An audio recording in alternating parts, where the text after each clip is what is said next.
According to an ancient tradition in eastern Russia, every year in December the people are visited by Chizhan, the Lord of Cold. He comes to travel around his realm, heralding the beginning of the winter holidays.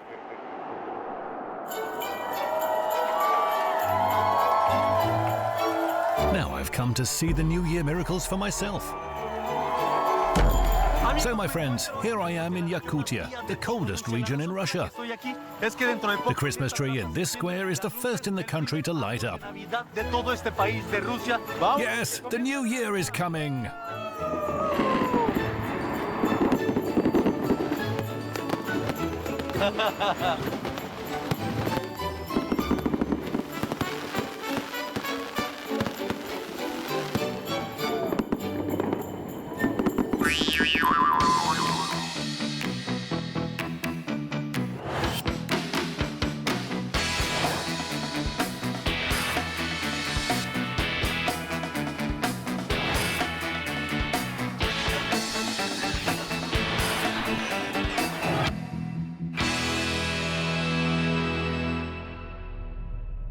The Republic of Sakha, also known as Yakutia, is the largest republic in Russia. It's almost equal in land size to Argentina, but has a population that's almost 50 times smaller. Yakutia straddles 3 time zones, and the temperature difference between the summer and winter months can reach up to 100 degrees Celsius. Yakuts are saying I got lucky. The early winter temperature this year was warm, just 40 degrees below. Some have even joked that I brought them a heat wave from Mexico. But that's not at all how it seems to me. But still, during my time in Russia, I've learned that cold isn't as scary as you might think, as long as you're dressed properly. And the best solution is to choose the clothes that the locals wear.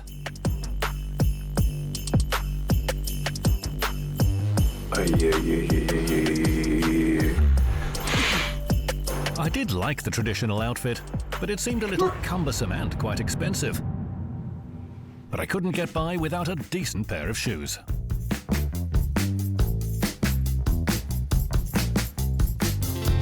These boots are called unti, and they're an important element in traditional Yakut clothing.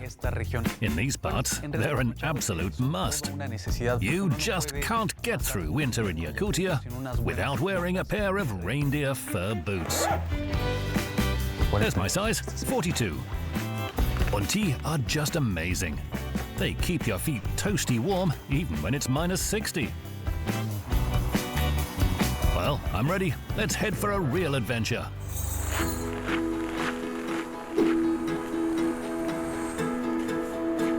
Hello there. Hello.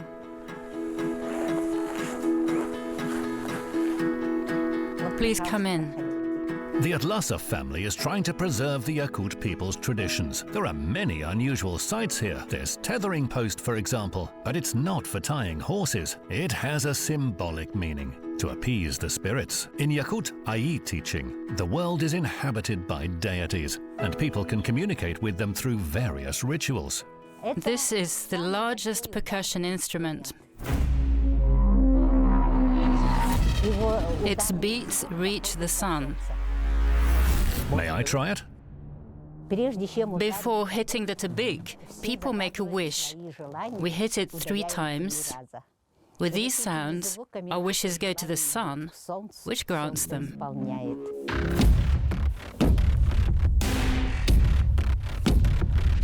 Now say Aihal 3 times. Aihal? What does that mean? It's glory to the sun, the glory, glory.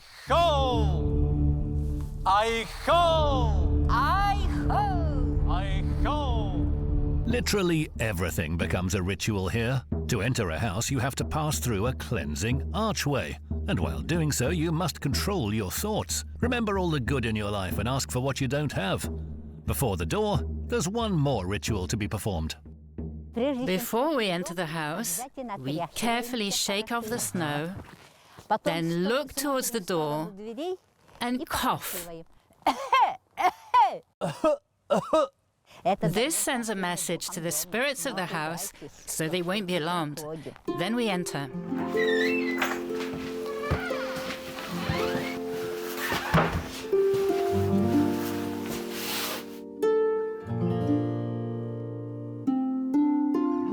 was when we entered the house that the most interesting part began.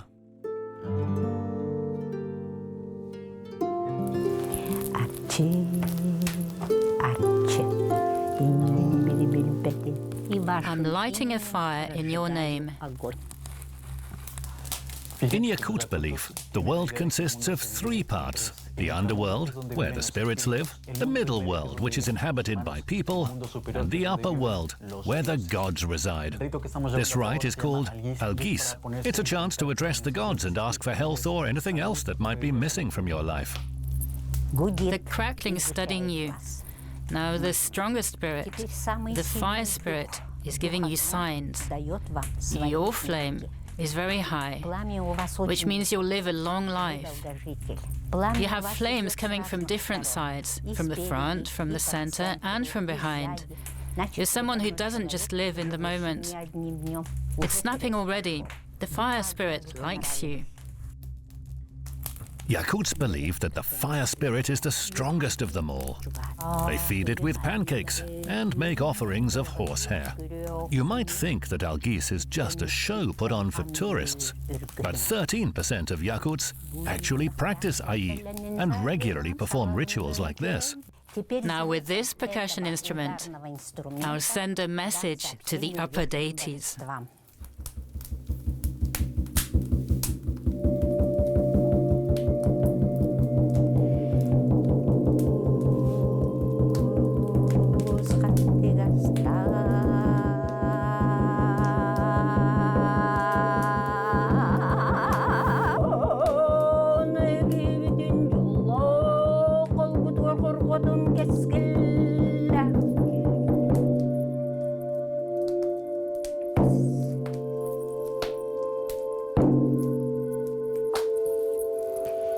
This is an instrument played by a female shaman.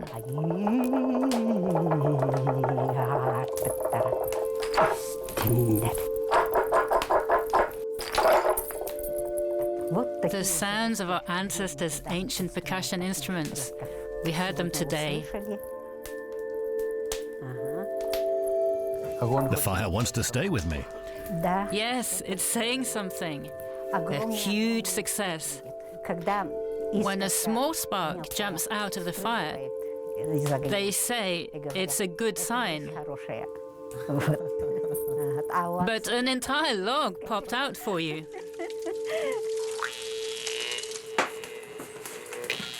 They say that a tea ceremony is the best way to finish an Algis. While waiting for the tea to be made, I enjoyed some traditional Yakut music. This instrument is called a chamus. It has a mesmerizing sound. It's so mesmerizing, in fact, that you may start believing in spirits yourself.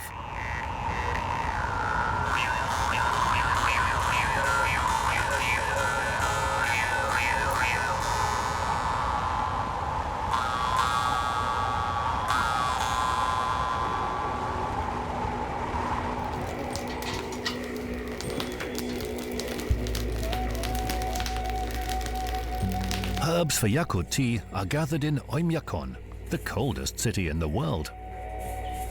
Of course, that happens in the summer, which only lasts for 2 months here.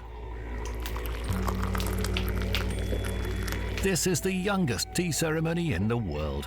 It was only created 10 years ago. But already it has its own traditions and features, like these cups with a convex bottom. They were recreated from archaeological finds. Strengthen your soul and spirit with this holy drink. Thank you.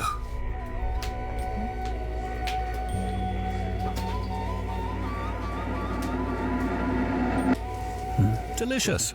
We practice a synthesis here. We collect water from the Grandma River and boil it on an open fire. We ask the spirit of nature for permission when we collect the herbs. And when we make a blend, we say Algis, words of well-wishing, key words that bring our tea to life. This tea is quite unique, isn't it? It is a unique tea. It's tea that's blessed, magic tea. Traditionally, when a guest enters while winter is raging outside, and it doesn't matter who's come, we may not even know them, but we always grab a kettle, put it on the fire, and pour him some tea. This is the hospitality of the Yakut people. The evening had more surprises in store. A shaman came to visit, to perform a ritual and ask the local spirits to bless me ahead of my journey. It seems that the spirits heard him.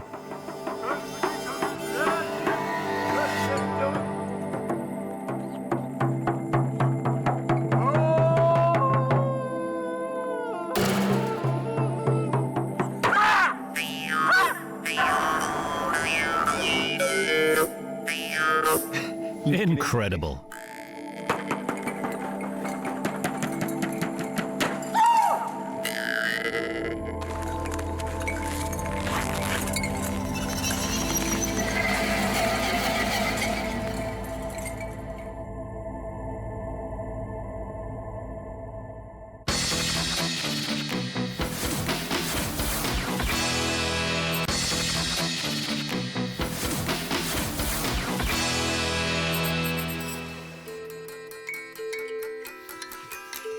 Yakutia is a land of many treasures and wonders.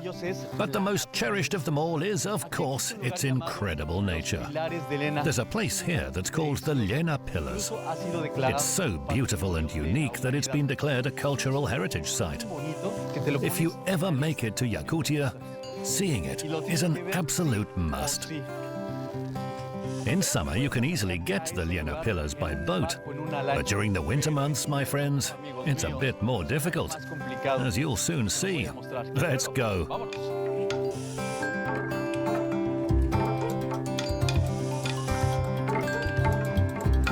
I am, as always, looking for adventure, so I've chosen the most traditional mode of transport. Such gorgeous dogs. Have some patience. Hello, hello. Hello. Hello. Are the Llena Pillars far from here? Over 500 kilometers. Can we get there? Theoretically, yes. This is a Yakut Laika. It can endure up to minus 70 degrees centigrade, and it can carry heavy loads and run long distances. Shall we go? Let's go.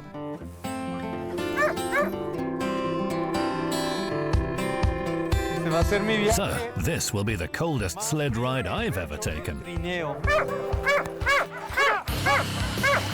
Who would have thought that 8 years ago, these same dogs that are pulling my sled now broke the record by covering 1,700 kilometers across the Arctic Ocean ice. And the temperature was much lower then. So it's not a problem for these dogs. I suspect the weakest link here is someone else. I really like it, but I'm freezing. It's too much for me. Mush, mush.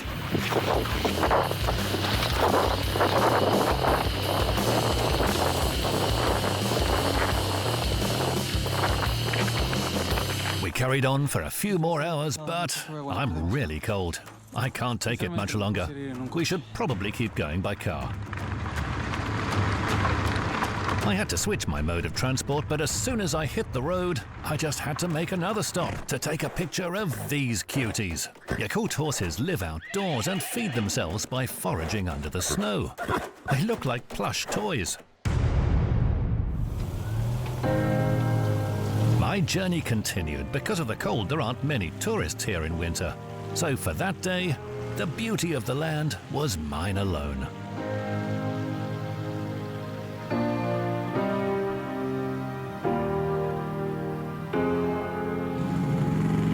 At the end of the trip, I had to travel along the Llena River on a snowmobile. It wasn't easy navigating between the ice drifts, but it was well worth the effort. And there they were, the Llena Pillars. Formed some 400,000 years ago, this whole area was once covered by the sea. That's why so many prehistoric fossils are still being found in the park. Since time immemorial, the people of Yakutia have considered this place sacred. There was a time when only shamans could come here. Ordinary folk like me weren't allowed to visit. There are many legends about the origins of the Llena pillars. One of the most popular tells of a dragon that fell in love with a shaman's daughter and decided to spirit her away. To save his beloved, the girl's fiancé challenged, fought, and defeated the dragon. With his final fiery breath, the beast cursed the lovers before he died. And here they remained for eternity, having been turned into the rocks, which we now call the Llena pillars.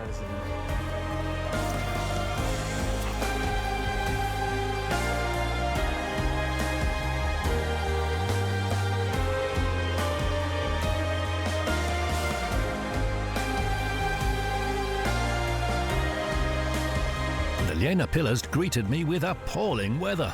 As we were shooting, the snow was getting heavier and heavier, so I decided to feed the spirits and perform a little ritual that the Yakuts had taught me. It's said that the spirits of Yakutia like pancakes best, but I only had some cookies with me.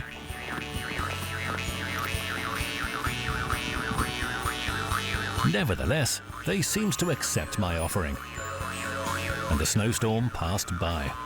But that was the next day, so I didn't see it. Because I was on my way to meet representatives of other indigenous peoples of the north, whose numbers are dwindling. As well as Yakuts, there are 5 other indigenous peoples in Yakutia: the Evenkis, the Evens, the Yukagirs, the Chukchis, and the Dolgans.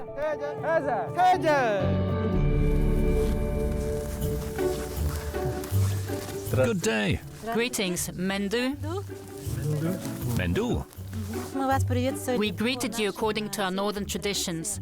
We put our hand on the heart because it's the body's main organ.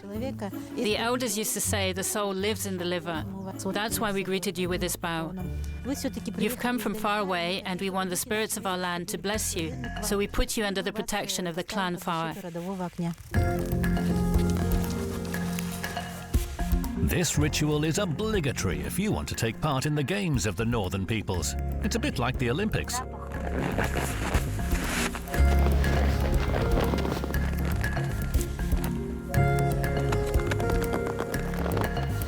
With the ritual performed, I'm now part of the team. You have a sign, so you're now protected by the clan fire. You're under the protection of Evenki's fire.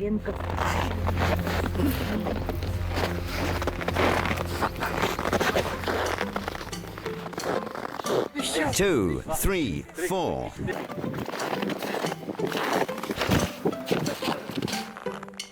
When were games like this held? On holidays like Hebdenik, Evenki New Year, and also at reindeer herders' gatherings. For example, this used to entail jumping over narts, which are dog sleds. This is an updated version.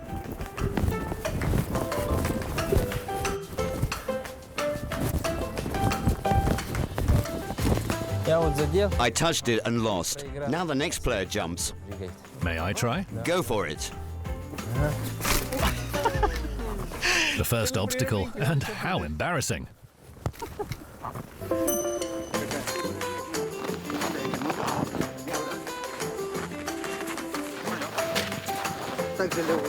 This isn't easy. But the guys have coached me a little, and my second attempt was a lot better.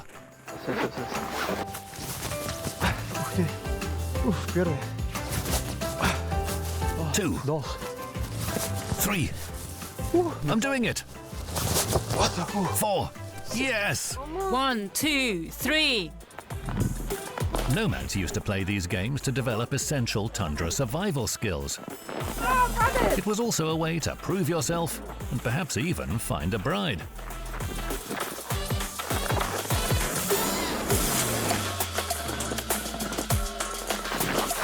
Well, sadly, I have no such skills, nor do I need to find a bride, but I'm ready.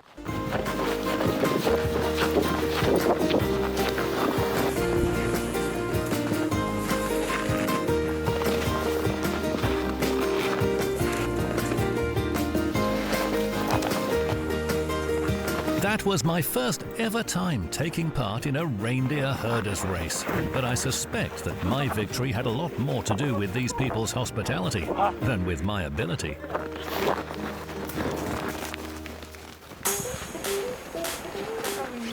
The local Olympic program includes this kind of fishing, but catching a fish calls for a demonstration of some serious flexibility. I also learned that the northern people have their own version of soccer. The ball is made from reindeer hide, and they use a stick for a goal.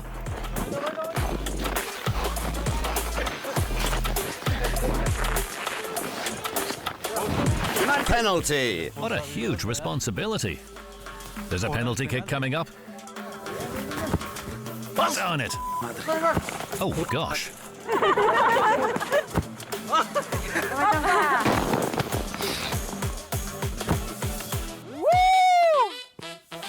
Great! Great! Come here, team. Come here, team. You did well. Amazing!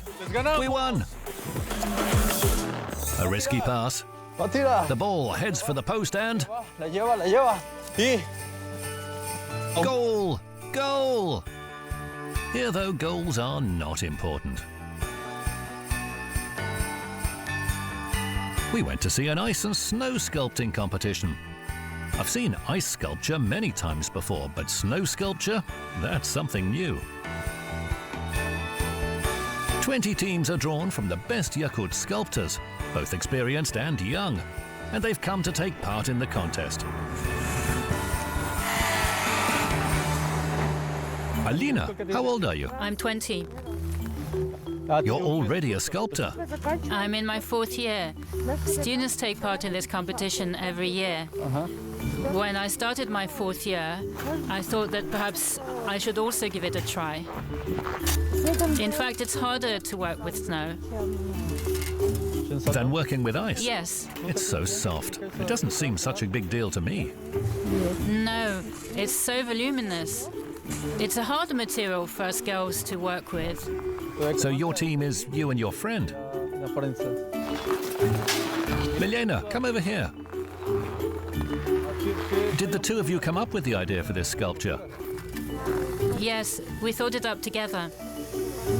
As far as I can see, it'll be a cow with calves? Yes. It's a Yakut breed of cow. Sometimes they have a squarish shape. They're stocky with short legs. In the past, cows used to be the Yakut's main providers. In our culture, the cow is a core symbol. I decided to give the girls a hand.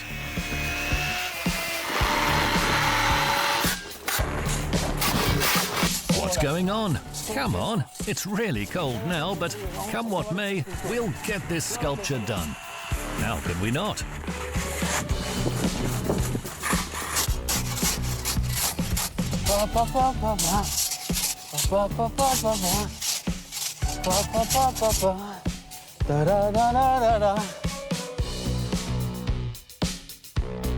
Working at minus 33 degrees is an experience you can't forget.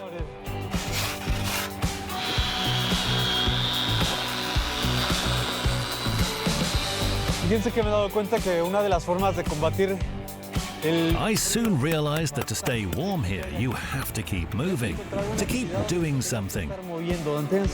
Your body has to be on the move, non-stop. The competition lasted 2 days, and the work didn't stop for a second. My team didn't win first prize, but our sculpture, along with many others, will grace the city until spring. Which isn't for another 6 months.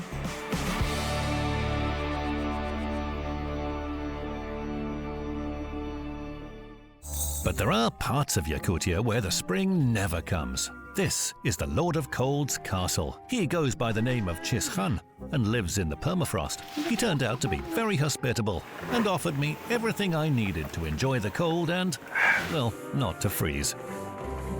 And at last, I was able to meet him in person.